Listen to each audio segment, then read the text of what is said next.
pains, difficulties, and struggles that naturally go with human existence.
So it is then that, if I may put it metaphorically, Zhuangzi said, the perfect man employs his mind as a mirror. It grasps nothing, it refuses nothing, it receives but does not keep. And another poem says of wild geese flying over a lake. The wild geese do not intend to cast their reflection, and the water has no mind to retain their image. In other words, this is to be, put it very strictly into our modern idiom, this is to live without hang-up.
But to have no hang-up, that is to say, to be able to drift like a cloud and flow like water, seeing that all life is a magnificent illusion, a playing of energy, and there is absolutely nothing fundamentally to be afraid of.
You will be afraid on the surface. You will be afraid of putting your hand in the fire. You will be afraid of getting sick, etc. But you will not be afraid of fear. Fear will pass over your mind like a black cloud will be reflected in the mirror. But of course the mirror isn't quite the right illustration. Space would be better, like a black cloud or flows through space without leaving any track. Like the stars don't leave trails behind them. And so that fundamental, what is called the void in Buddhism, the thing that, it doesn't mean void in the sense that it's void in the ordinary sense of emptiness.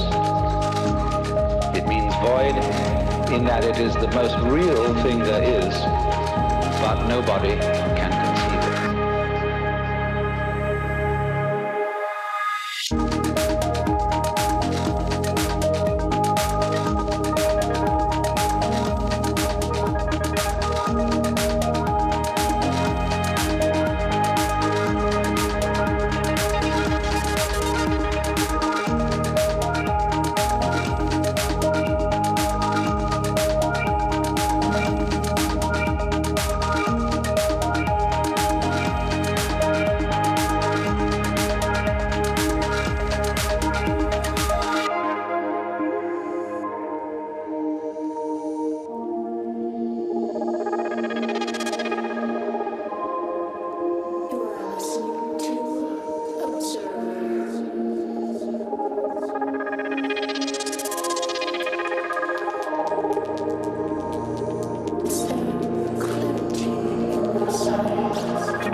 You are never able really to examine, to make an object of your own mind, just as you can't look directly into your own eyes or bite your own teeth. Because you are that. And if you try to find it and make it something to possess, why, that's a great lack of confidence. That shows you don't really know you're it. And if you're it, you don't need to make anything of it. There's nothing to look for. But the test is, are you still looking? Do you know that?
possess, not something you've learned in school like you've got a degree, and you know, I've mastered the contents of these books and remembered it. In this knowledge, there's nothing to be remembered, nothing to be formulated. You know it best when you say, well, I don't know it. Because that means I'm not holding on to it, I'm not trying to cling to it in the form of a concept, because there's absolutely no necessity to do so.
It is this participation in the essential, glorious nonsense that is at the heart of the world.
long as you are trying to make progress, you will go up.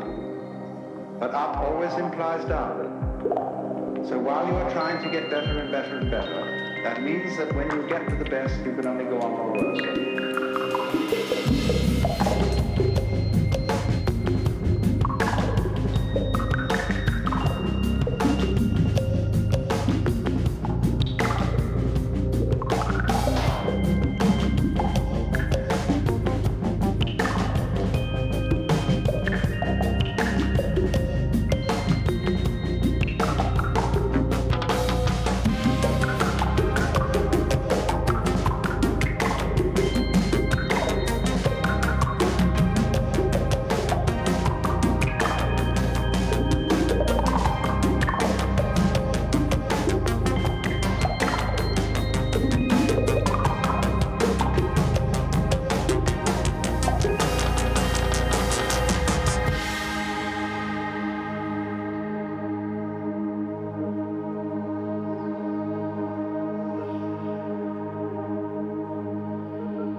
us the true meaning of life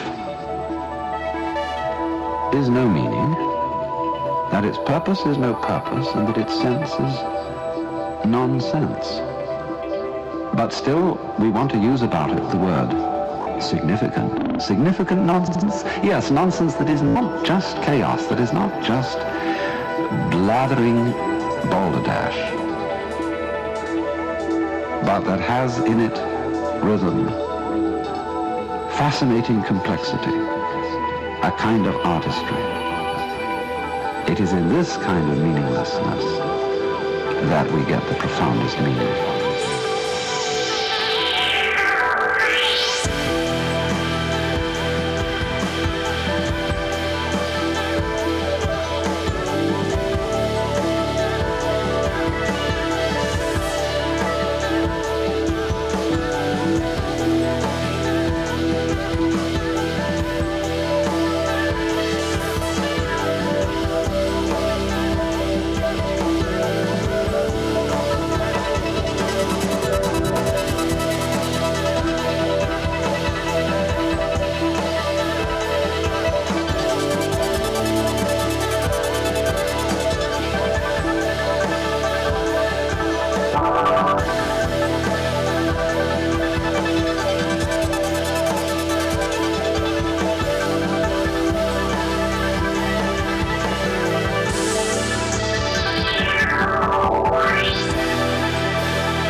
Thank you all. My set is done now.